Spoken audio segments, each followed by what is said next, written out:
Hi, it's Nicola Sante, and I'm here to give you a little bit of a tour of STEAM Culture Camp. What is it all about?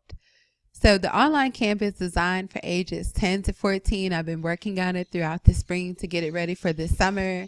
All of the lessons will be online by June 17th, which is literally right around the corner. As of now, it's only 6 days away. So, you still have some time to sign up.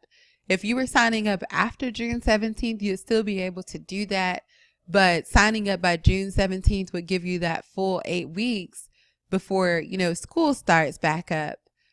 So that your children have time to spend 2 to 4 hours a day working on these different skills, projects, experiments, and so on before they go back into the hustle and bustle.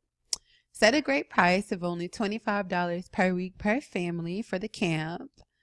Imagine your students, your children engaged in exciting projects over the summer instead of zoning out in front of the TV, Netflix, video games. I know that I would like to see my son, engaged in some projects because he's a huge otaku. If you don't know what that is, then that's someone who loves to watch anime, and he could watch seasons, in one day. So I created this camp to keep him on track as well, outside of sharing this information with other children in that age range.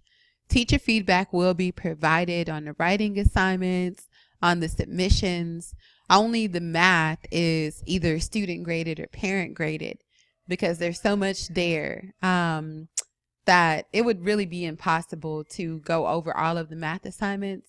But the quizzes are self-graded. And then the worksheets, have answer sheets to accompany them so that they can be student graded or parent graded.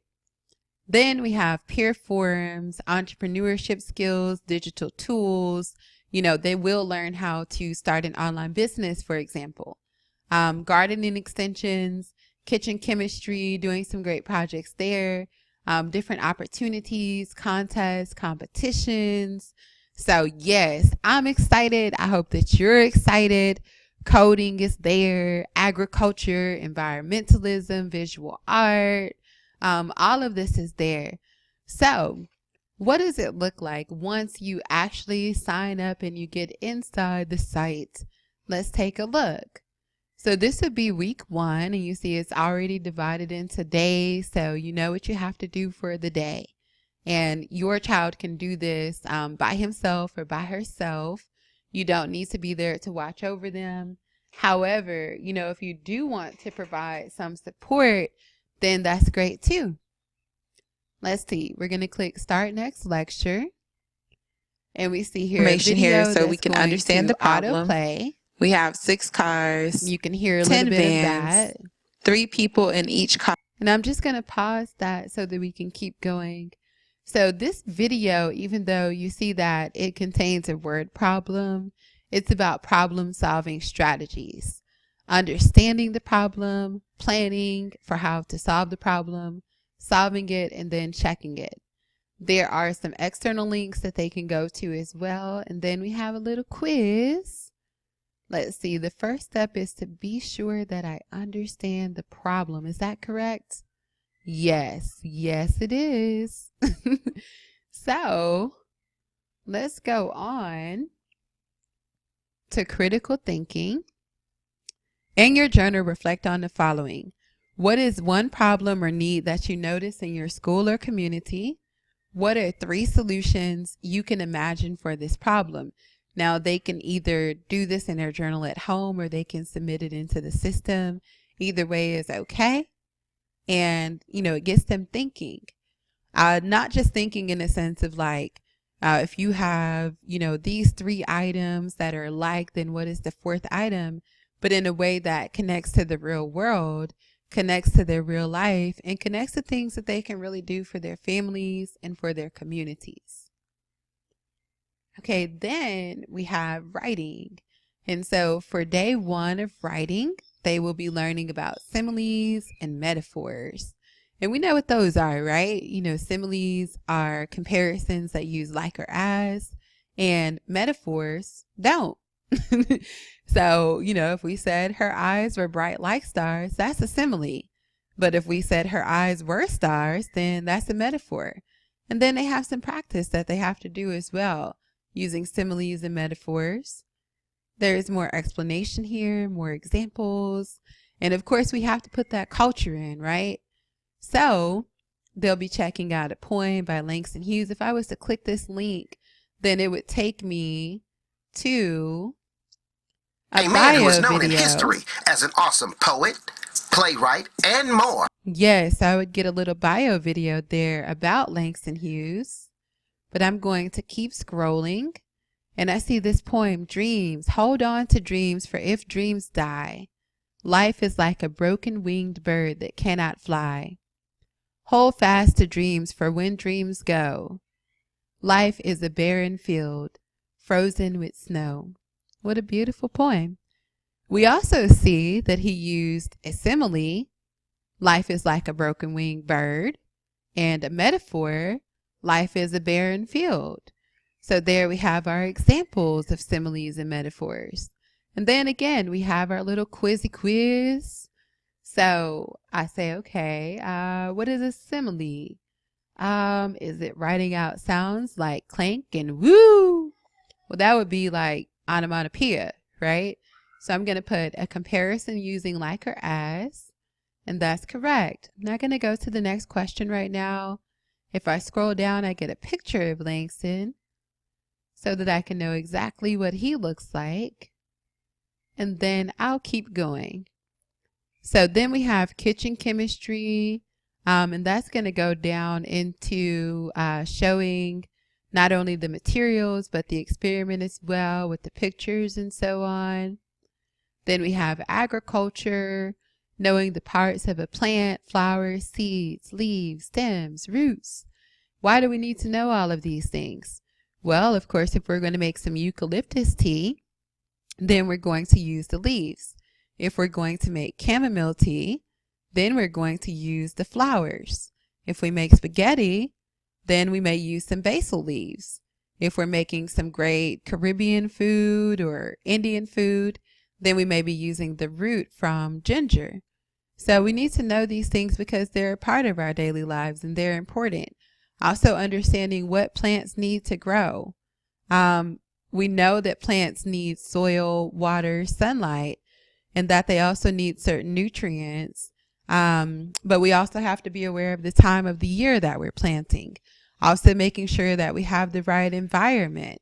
And then learning about some plants that are important in our daily lives, like aloe vera and moringa, and the benefits of those plants. And so all of this, I'm learning in one day. If I go on to gardening, I see I have an activity here let's see if I can make that bigger. There we go. To grow a bean sprout. So all I need is to grab some dry beans from the kitchen, some soil, I need a little bit of water, and then I can go ahead and plant my bean and watch it grow. So all of this is just in one day of activities. And once I've done all of the math, I've done the writing, the critical thinking, the kitchen chemistry, the agriculture, the gardening, that may have taken me about, 2 hours or so. And then I have the rest of my day to go be an otaku, watch anime, whatever may have you. But I'm not spending all day, doing those things. I'm doing something that can advance me as well. Not that anime can't advance you. Come on now. We all know about going Super Saiyan, right? Okay, let's look at another writing lesson here about personification, giving an animal or an object human qualities, like the angry gray clouds poured rain down on my head. Now, the clouds may be gray, but they're not angry. That is a human characteristic. The bright, happy sun smiled at me with cheer. Again, the sun may be bright, but it's not happy. My computer can't hate me. The ocean can't love me no matter how much I want it to. I really want the ocean to love me. But that's a human characteristic. And then we look at a great poem by another African-American author, Rita Dove, Dawn Revisited. The blue jay hawks his pretty wares, and the oak still stands, spreading glorious shade. So we see personification, the blue jay, selling his items and so on.